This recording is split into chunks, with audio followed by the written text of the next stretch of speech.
Hello friends, இந்த வீடியோவில் நம்ம சிஎஸ்எஸ்ல உள்ள ஒரு மெயினான டாபிக் செலக்டார்னா என்னன்னு பார்க்க போகிறோம்.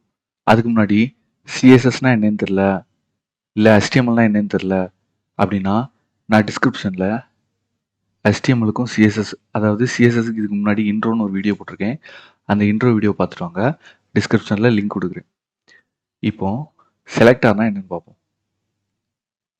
செலக்டார்னா a CSS selector is a pattern used to select and style elements in an HTML document. It allows you to target specific elements based on their attributes, IDs, class, or hierarchical relationships with other elements. செலக்டாரில் 8, 9 இதுக்கப்புறம் ஒன்று உண்டு group type, மொத்தம் 10 type கிட்ட இருக்குது செலக்டாரில். Okay, செலக்டார்னா என்னன்னா HTMLல இந்த HTMLல நம்ம இப்போ ஸ்பெசிஃபிக்காக இப்போ நம்ம ஒரு கிளாஸில் இருக்கோம். எக்ஸாம்பிள் சொல்லணும்னா நம்ம ஒரு கிளாஸில் இருக்கோம். ஒரு கிளாஸில் 20 பேர் இருக்கோம்னா 20 பேருக்கும் ஸ்பெசிஃபிக்காக ஒரு ரெஜிஸ்டர் நேம் இருக்கும். அப்படின்னா பர்டிகுலராக இது இவங்களுக்கு அப்படின்னு ஒரு ரெஜிஸ்டர் ஐடி இருக்கும், இல்லை ரெஜிஸ்டர் நேம் இருக்கும். அதை கூப்பிட்டு தான் ஒவ்வொருவருக்கும் அட்டெண்டன்ஸ் போடுவாங்க. இப்போ அதே மாதிரி தான் நான் இப்போ ஏகப்பட்ட டியூட்டை இங்கே எழுதினாலும் எனக்கு நான் இப்போ ஒரு செலக்டார் வச்சு மொத்தமாக காமனாகவும் செலக்ட் பண்ண முடியும். பர்டிகுலராக இதை மட்டும் செலக்ட் பண்ணி எனக்கு இதுக்கு மட்டும் அந்த ஸ்டைல் அப்ளை பண்ண முடியும். அந்த மாதிரியெல்லாம் பண்ண வைக்கிறதுக்கு நமக்கு கிளாஸ் ஐடி அப்படி ஏகப்பட்ட செலக்டார் இருக்குது. அது அந்தந்த ரெக்யூர்மெண்ட்டை பொறுத்து அதை யூஸ் பண்ணலாம். அப்படி உள்ள செலக்டார் டைப் தான் நான் இதெல்லாம் element selector, ID selector, class selector, attribute selector, இந்த மாதிரியெல்லாம். இது என்னன்னு ஒவ்வொன்றா ஒரு எக்ஸாம்பிள் எப்படி பார்ப்போம். இப்போ ஃபர்ஸ்ட் ஆஃப் ஆல் எலமெண்ட் செலக்டார்னா என்னன்னு பார்ப்போம்.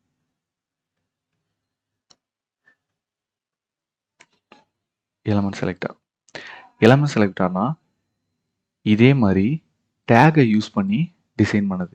இப்போ நான் இதில் ஒரு H1 ஹெட்டிங் டேக் போடுவேன்.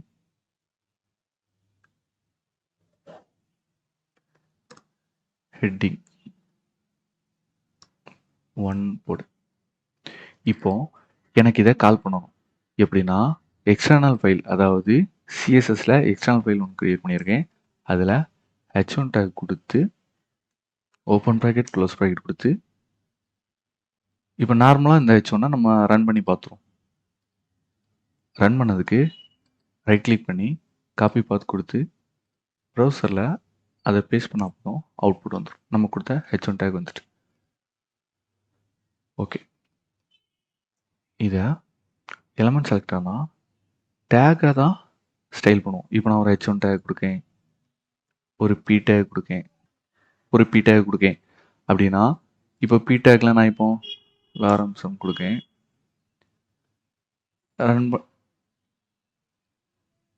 ரன் பண்ணி பார்த்தீங்கன்னா ஹெட்டிங் டேக் வந்துட்டு அந்த P டேக்கும் வந்துட்டு.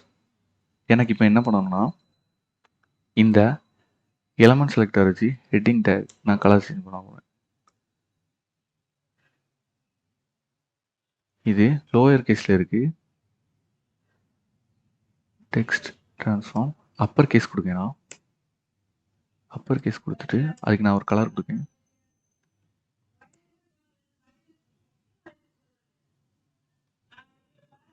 க்ரீன் கொடுத்து நான் சேவ் பண்ணுவேன். இப்போ இந்த ஹெட்டிங் டேக்கை பாருங்கள், சேஞ்ச் ஆகிட்டா. அதே மாதிரி தான் சேம் லைக் அந்த P டேக்கும் நான் இப்போ ஃபாண்ட் சைஸ் கொடுக்கணும். ஃபாண்ட் சைஸ் ஒரு 20 பிக்சல் கொடுக்கணும். இதை நான் இப்போ சேவ் பண்ணிட்டு ரன் பண்ணேன்னா இந்த P டேக்கில் உள்ள பேராகிராஃப் சைஸ் மாறும். இது நம்ம எப்படி செலக்ட் பண்ணோம்னா எலமெண்ட் செலக்டார், அதாவது இந்த டேகை யூஸ் பண்ணி நம்ம அதை ஸ்டைல் பண்ணுவோம். இதுதான் எலமெண்ட் செலக்டார். ஓகே, அடுத்தது என்னன்னா ஐடி செலக்டார், கிளாஸ் செலக்டார் ரெண்டையும் பார்ப்போம். ஐடி செலக்டார் அப்புறம்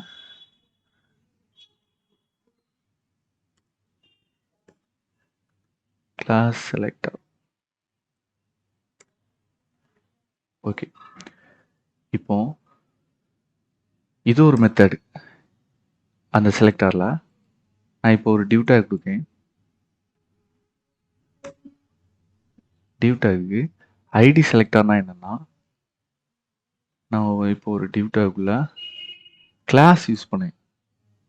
அதாவது ஒரு ஆட்ரிபியூட், கிளாஸ்னு ஒரு ஆட்ரிபியூட் கொடுத்து அந்த ஐடிக்கு, இந்த டிவுக்கு நான் ஒரு நேம் கொடுக்கேன். என்ன கொடுக்கலாம், பேரண்ட்னு கொடுக்கேன். பேரண்ட்னு கொடுக்கேன். பேரண்ட் கொடுத்து ஒன்று கொடுத்துருக்கேன். அடுத்தது அதே மாதிரி கீழே ஐடின்னு ஒன்று கொடுக்கேன். ஐடின்னு கொடுத்து இதுக்கு பேரண்ட் 2ன்னு போடுவேன், அதுக்கு பேரண்ட் 1ன்னு வச்சுக்கிறேன். ஓகே, இப்போ இது என்ன பண்ணோம்னா மோஸ்ட்லி எல்லாரும் யூஸ் பண்ணது கிளாஸ் தான் யூஸ் பண்ணுவோம். ஏன்னா ஏகப்பட்ட டிவ் இருக்கும். நான் ஃபர்ஸ்டே சொன்ன மாதிரி ஒரு கிளாஸில் ஸ்பெசிஃபிக்காக ஒருத்தங்களுக்கும் ஒவ்வொரு ஐடி இருக்கும். அதே மாதிரி கிளாஸ், இப்போ நான் இது கிளாஸ் கொடுத்து அந்த நேம் என்ன கொடுத்தோம், பேரண்ட். இங்கே என்ன கால் பண்ணணும்னா பேரண்ட்டை கால் பண்ணி விட்டுட்டு same like open bracket close bracket. என்ன பண்ணணும்னா இப்போ இது கிளாஸ்ன்னு அதுக்கு காட்டுறதுக்கு வேண்டி அதுக்கு முன்னாடி டாட்டு கொடுப்போம். இப்படி வச்சா இது கிளாஸ். இப்போ நான் இந்த டிவ்வை ரன் பண்ணலாம்.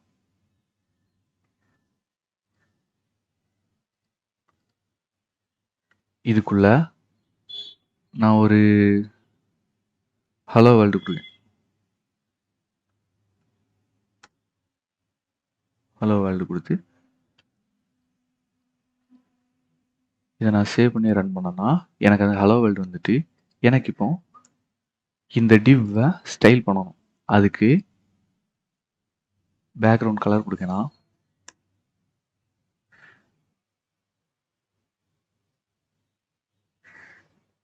பிளாக்னு கொடுத்துட்டு கலர் ஒயிட்னு கொடுக்கேன். பேடிங் ஒரு 10 பிக்சல் கொடுங்க. பேடிங்னா என்னன்னு தெரியும்னா போன வீடியோவில் கொடுத்துருப்பேன். சிஎஸ்எஸில் இன்ட்ரோ வீடியோவிலே பாக்ஸ் மாடல்லாம் என்னன்னு சொல்லியிருப்பேன். அதில் பேடிங் மார்ஜின் பற்றிலாம் எக்ஸ்பிளைன் பண்ணியிருப்பேன். அந்த வீடியோ பார்த்துட்டு வந்தாங்க, கீழே டிஸ்கிரிப்ஷனில் லிங்க் இருக்கும். பேடிங் கொடுத்து நான் இப்போ இதை ரன் பண்ணேன்னா எனக்கு அவுட்புட் ரன் ஆகிட்டு. இதுதான் பேரண்டில் கிளாஸ் செலக்டர் வச்சு யூஸ் பண்ணுது ஒரு இதை கால் பண்ணதுக்கு. இப்போ ஐடி செலக்டர்னா என்னென்னா சேம் லைக் அதே மாதிரி பேரண்ட் ஓப்பன் பண்ணி க்ளோஸ் பண்ணிவிட்டு இப்போ இதில் பேக்ரவுண்ட் ரெட்டு கொடுத்துட்டு நான் இது பிளாக் கொடுக்கேன். கலர் பிளாக் கொடுத்துட்டு பேடிங் ஒரு 20 பிக்சல் கொடுக்கேன். மார்ஜின் மார்ஜின் டாப் ஒரு 30 பிக்சல் கொடுக்கேன். கொடுத்து நான் இப்போ இதை சேவ் பண்ணிவிட்டு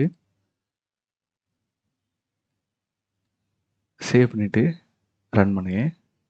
வரல, சிஎஸ்எஸ் வரல. ஏன்னா நான் இப்போ கிளாஸ்னா ஸ்பெசிஃபிக்காக அதுக்கு டாட் வச்சு கொடுக்கணும்னு நான் சொல்லிட்டேன். இப்போ ஐடினா அதே மாதிரி இதுக்கும் ஸ்பெசிஃபிக்காக ஹேஷ் போட்டு கொடுக்கணும். இப்படி கால் பண்ணீங்கன்னா இது ஐடின்னு அர்த்தம், டாட் போட்டிங்கன்னா அது கிளாஸ்ன்னு அர்த்தம். இப்போ நான் இது ரன் பண்ணேன்னா அது ஒர்க் ஆகும். ஓகே, இதான் ID selector, class selector. Okay, அடுத்தது என்னன்னா ஆட்ரிபியூட் செலக்டர் இருக்கு. ஆட்ரிபியூட் செலக்டர்னா என்னமோ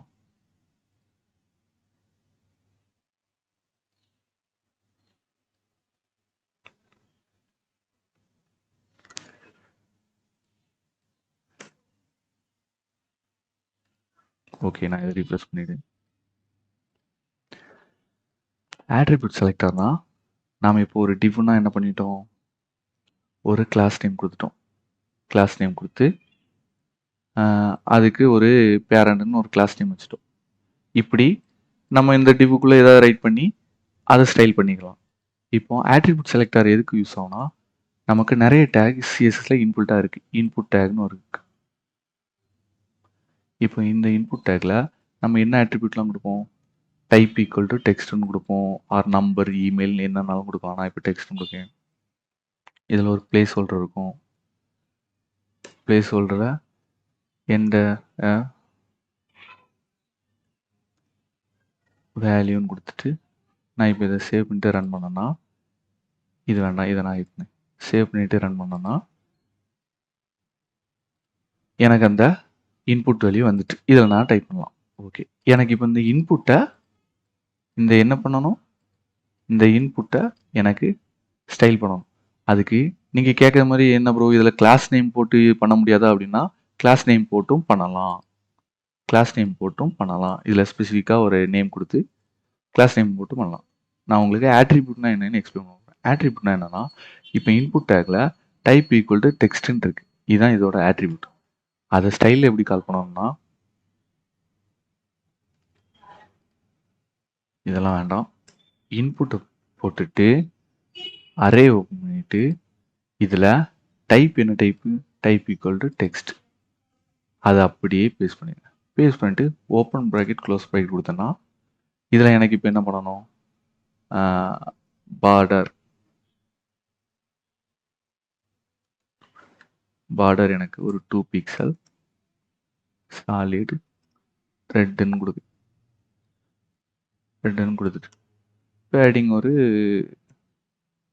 5 பிக்சல் கொடுக்கணுங்களா. இப்போ நான் இதை சேவ் பண்ணிவிட்டு ரன் பண்ணனா எனக்கு இது ஒர்க் ஆகும். பார்த்தீங்க, இந்த HTML டேக் வரும். ஓகே, இந்த விஎக்ஸ் வேண்டாம். இப்போ இதை ரன் பண்ணீங்கன்னா டைப் டெக்ஸ்ட், அதாவது ஒரு ஆட்ரிபியூட்டை கால் பண்ணி ஸ்டைல் பண்ணதான் ஆட்ரிபியூட் செலக்ட் ஆரம்பிக்கும். இப்போ இது வந்துட்டு இதில் நம்ம என்னன்னாலும் பண்ணலாம். பேடிங் கொடுத்தாச்சு. இப்போ எனக்கு இது மார்ஜின் வரணும். மார்ஜின் டாப்பு ஒரு 10 பிக்சல் கொடுத்தேன்னா இப்போ அது மேலேருந்து கீழே வரும். கீழே வந்துட்டு எனக்கு இது வித் ஒரு 500 பிக்சல் கொடுத்தேன்னா எனக்கு அந்த இன்புட்டோட வித்து கூடும். ஓகே, இது ஆட்ரிபியூட்டை செலக்ட் பண்ணி நம்ம ஸ்டைல் பண்ணது. ஓகே, அடுத்து என்ன செலக்டர்னா டிசெண்டன்ட் செலக்டர்.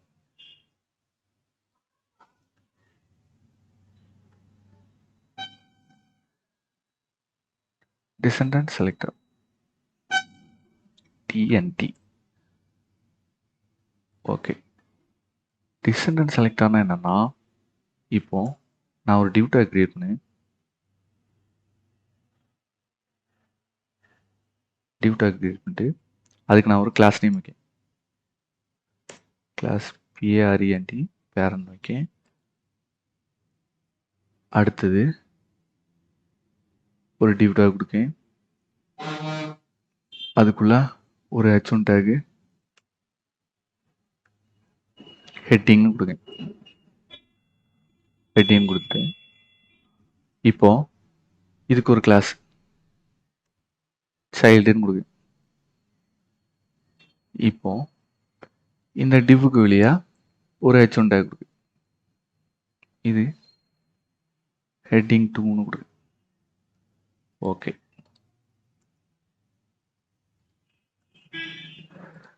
இப்போ நான் இதை சேவ் பண்ணிட்டு ரன் பண்ணோம்னா ஹெட்டிங் 1 வந்துட்டு ஹெட்டிங் 2வும் வந்துட்டு எனக்கு இதை இப்போ ஸ்டைல் பண்ணதுக்கு நான் இப்போ சரி எக்ஸ்டர்னல் சிஎஸ் வேண்டாம், நம்ம இன்டர்னல் சிஎஸ்லேயே பண்ணுவோம். இந்த ஹெட்டிங்குள்ள இன்டர்னல் சிஎஸ்ன்னு சொல்லி வந்திருப்பேன். ஸ்டைல்னு ஒரு டேக் ஓப்பன் பண்ணி க்ளோஸ் பண்ணிட்டோம். ஓகே, இப்போ இந்த பேரண்ட்டுக்குள்ளே இருக்கக்கூடிய H1 இங்கே இருக்கு ஒரு H1, 2 H1 இருக்கு. நான் இப்போ வெறுமனையா H1 கொடுத்து கலர் ரெட்டுன்னு கொடுத்தேன்னா என்ன நடக்கும், அங்கே இருக்க எல்லாமே எனக்கு கலர் ரெட் ஆயிரும். ஆனால் எனக்கு அப்படி வேண்டாம். எனக்கு என்ன நடக்கும்னா இந்த H1 மட்டும் கலர் ஆகணும். அதாவது இந்த பேரண்ட்டுக்குள்ளே இருக்கக்கூடிய H1 மட்டும் கலர் ஆகும்.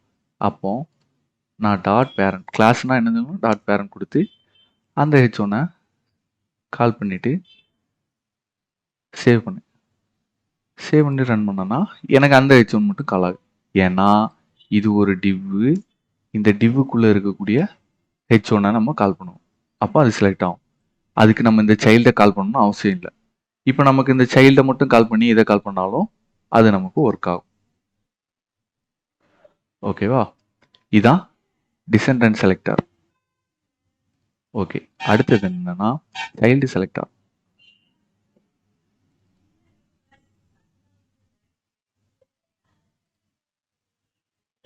ஓகே, சைல்டு செலக்டர்னா என்னன்னா, சைல்டு செலக்டர் இப்போ இதுக்குள்ள இன்னொரு சைல்டு நான் கிரியேட் பண்ணேன். இந்த H1 டேகை உள்ள தூக்கி போட்டேன். இப்போ பேரண்ட்டுக்குள்ள ஒரு ஃபர்ஸ்ட் சைல்டு ஒன்று வைக்கேன், ரெண்டாவது சைல்டு செகண்ட் வைக்கேன். இப்போ இதை ஹெட்டிங் டேக் 1ன்னு வைக்கேன், ஹெட்டிங் டேக் 2ன்னு வைக்கேன், இதை ஹெட்டிங் டேக் 3ன்னு வைக்கேன். ஓகே, இப்போ நீங்கள் பார்த்தீங்கன்னா இதை நான் ரன் பண்ணி கட்டேன். ஹெட்டிங்குள்ள 1 2 3 3 இருக்கு. இப்போ இது ஒரு மெயின் டிவ். எனக்கு இதே மாதிரி இந்த மெயின் டிவை நான் தனியாக செப்பரேட்டாக காட்டுவேன். இன்னும் இருக்கு அந்த டிவ் இங்கே எண்ட் ஆகுது. ஓகேவா, பாருங்கள், நல்லா பாருங்கள், இந்த டிவ் இங்கே எண்ட் ஆகுது. அதுக்குள்ளே எத்தனை சைல்டு இருக்கு? இது ஒரு டிவ், ஒரு சைல்டு. இது ஒரு 2வது டிவ், 2வது சைல்டு. இது ஒரு சைல்டு, 3வது சைல்டு.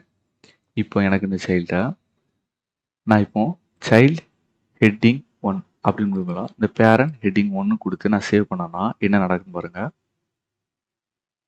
3மே எனக்கு கலர் சேஞ்ச் ஆகுது. அதாவது கரெக்டு தான், இதுக்குள்ளே இருக்கக்கூடிய ஃபர்ஸ்ட் டிவும் ஒரு சைல்டு, செகண்ட் டிவும் ஒரு சைல்டு, தேர்ட் டிவும் ஒரு சைல்டு, 3ம் அதுக்குள்ளே இருக்கக்கூடிய H1 டேக்கு 3மே கலர் சேஞ்ச் ஆகுது. ஆனால் எனக்கு அப்படி செஞ்சாங்கன்னா இதுக்குள்ளே இருக்கக்கூடிய ஃபஸ்ட்டு சைல்டு ஸ்பெசிஃபிக்காக உள்ள செகண்ட் சைல்டு, இது ஸ்பெசிஃபிக்காக உள்ள செகண்ட் சைல்டு, அதுக்குள்ளே தான் H1 இருக்கு. நமக்கு அப்படி இல்லை.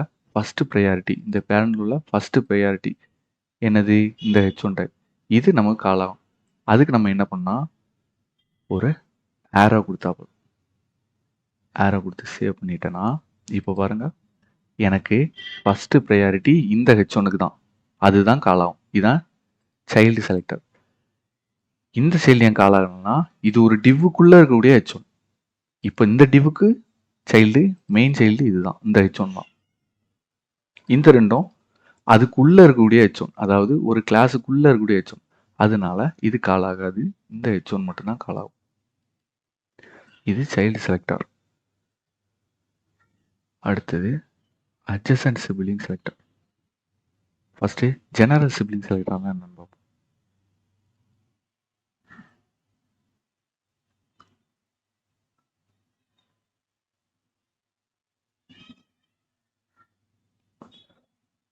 ஜெனரல் சிப்லிங் செலக்டர்னா இப்போ நான் ஒரு டிவ் டேக் கொடுத்துருக்கேன். இந்த டிவ் டேக்குள்ள H1 இதே மாதிரி இது நான் மை நேம் கொடுத்துட்டு இதில் நான் ஹெட்டிங் 1, ஹெட்டிங் 2,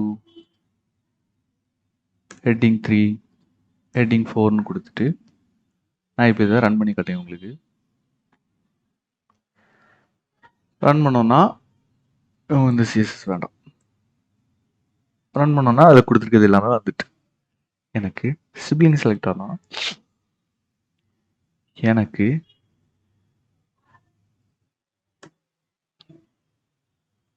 H1 கொடுத்து நான் செலக்ட் பண்ணேன்னா கலர் ரெட்டுன்னு கொடுத்துருக்கோம்.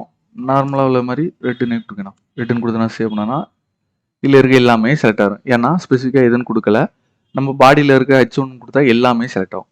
ஓகே, இது ஜென்ரலாக. இப்போ ஜென்ரல் சிப்லிங் செலக்ட் ஆனால் எனக்கு ஒரு டிவ் இருக்குது, அதுக்குள்ளே ஒரு சைல்டு இருக்குது, அதுக்குள்ளே 4 சைல்டு இருக்குது, 5 சைல்டு இருக்குது ஒரு டிவ்வுக்குள்ளே. எனக்கு இப்போ என்ன பண்ணணும்னா இந்த டிவ்வுக்கு அப்புறமா இருக்க 4 சைல்டும் கால் ஆகும். இப்போ நான் எப்படின்னா அது எப்படின்னு சொல்லுவேன். சைல்டை கால் பண்ணிட்டேன், கிளாஸ்னால டாட் வச்சுட்டேன், ஒரு H1 கால் பண்ணிட்டேன். இப்போ நான் இதை சேவ் பண்ணேன்னா இதில் இருக்கக்கூடிய அந்த சைல்டு மட்டும் கால் ஆகிட்டு. எனக்கு அப்படி கால் ஆகாண்டாம், எனக்கு இந்த நாளும் கலர் வரணும். அதுக்கு என்ன பண்ணணும்னா சிப்லிங் செலக்டர்னா ஒன்றும் இல்லை,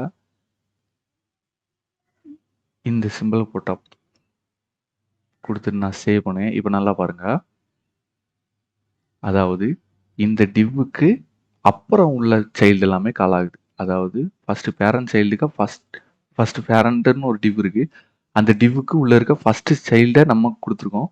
அந்த ஃபஸ்ட்டு சைல்டை தள்ளி மிச்சம் இருக்கிறது எல்லாமே கலர் சேஞ்ச் ஆகும் கொடுத்துருக்கனால அது கலர்.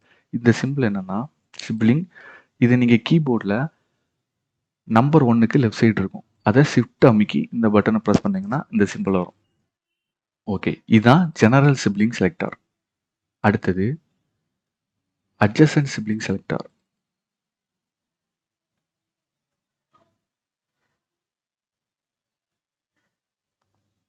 அட்ஜசன்ட் சிப்ளிங் செலக்டார்னா ஒன்றும் இல்லை.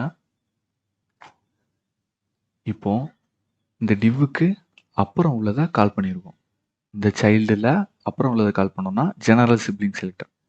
எனக்கு இந்த டிவ்வுக்கு அப்புறம் ஸ்பெசிஃபிக்காக இந்த ஃபர்ஸ்ட் உள்ளது கால் ஆகும். இந்த H1 டேக் மட்டும் கலர் வரணும். அதுக்கு என்ன பண்ணணும்னா ப்ளஸ் கொடுக்கணும். ப்ளஸ் கொடுத்து நான் இப்போ இதை சேவ் பண்ணி பாருங்கள். எனக்கு அந்த H1 டேக், அதாவது அந்த ஜெனரல் சிப்ளிங் செலக்டார் மாதிரியே அதில் இருக்க ஃபஸ்ட்டு சைல்டுக்கு அடுத்த சைல்டை கால் பண்ணணும்னு சொல்லி இந்த ப்ளஸ் பட்டனை கொடுத்தா அது மட்டும் கலர் சேஞ்ச் ஆகும். இதில் நம்ம கலர் என்னன்னாலும் கொடுக்கலாம். கலர் ரெட்டு கொடுத்துருக்கோம். இப்போ நான் டெக்ஸ்ட் டெக்கரேஷன் அப்பர் கேஸ் கொடுக்கேன், அண்டர்லைன் கொடுக்கேன். சாரி, டெக்ஸ்ட் ட்ரான்ஸ்ஃபார்ம் தான் அப்பர் கேஸ் லோவர் கேஸில் ஒன்று, டெக்ஸ்ட் டெக்கரேஷன் தான் அண்டர்லைன். நான் இப்போ அந்த ஹெட்டிங்கை அண்டர்லைன் வந்து இதுதான் அட்ஜசன்ட் சிப்ளிங் செலக்டர். அதாவது அந்த பேரண்ட் டிவ்வுக்கு நிறைய சைல்டு இருக்கும். அந்த சைல்டுக்கு அடுத்ததை மட்டும் எனக்கு கலர் சேஞ்ச் பண்ணணும்னா இந்த அட்ஜசன்ட் சிப்ளிங் செலக்டாரை கால் பண்ணும். அடுத்தது யூனிவர்சல் செலக்டார்னா இது ஃபஸ்ட்டே உங்களுக்கு சொல்லியிருந்துருக்கும். யூனிவர்சல் செலக்டார்னா ஒன்றும் இல்லை,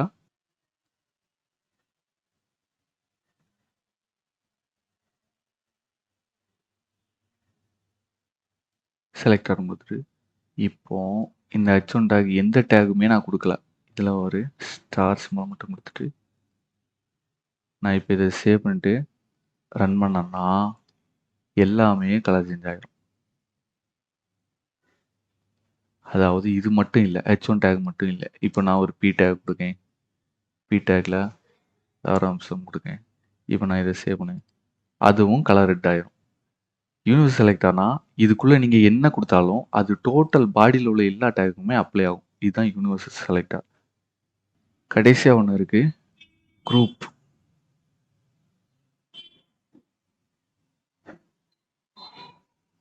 குரூப்னா ஒன்றும் இல்லை, நான் இப்போ இப்போ நான் H1 H2 ஒரு H3 டேக் போட்டிருக்கேன், அடுத்து ஒரு பி டேக் கொடுத்துருக்கேன்.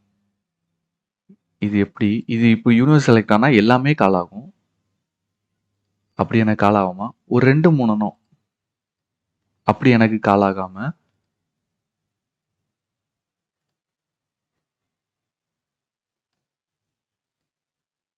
யூனிவர்ஸ் செலக்ட் ஆனால் எல்லாமே கால் ஆகும். எனக்கு அப்படி கால் ஆகாம ஒரு 2-3 மட்டும் கால் ஆகும். அதாவது இப்போ எனக்கு இந்த H1 கொடுத்தாச்சு, காமா H2 கொடுக்கும், H2 கொடுத்தாச்சு, H3 கொடுக்கும், காமா H3. இப்போ என்ன நடக்கும்னா நான் இந்த டிவ் டேக்ல இருக்க இந்த H1 டேக் தூக்கிடுறேன். இப்போ என்ன நடக்கும்னா நம்ம கொடுத்த H1 H2 H3 கமா கொடுத்தோமா அந்த டேக்ல உள்ள கண்டர் மட்டும் இந்த ஸ்டைலில் அப்ளை ஆகும். இதுதான் குரூப்பிங் செலக்டார். இப்போ பி இருக்குது, டிவ் இருக்குது, இதெல்லாம் நம்ம கொடுக்கல, இதெல்லாம் நம்ம கால் பண்ணல, அது செலக்ட் ஆகாது. கமா கொடுத்து யூஸ் பண்ணது தான் குரூப்பிங் செலக்டார். இதுதான் சிஎஸ்ல உள்ள செலக்டார் டாபிக் ஃப்ரெண்ட்ஸ். நெக்ஸ்ட்டு அடுத்து சிஎஸ்ல உள்ள மெயினான டாபிக்லாம் பார்க்கலாம். இந்த வீடியோ உங்களுக்கு பிடிச்சிருந்தா சப்ஸ்கிரைப் பண்ணுங்கள், லைக் பண்ணுங்கள். நெக்ஸ்ட் வீடியோவில் பார்ப்போம்.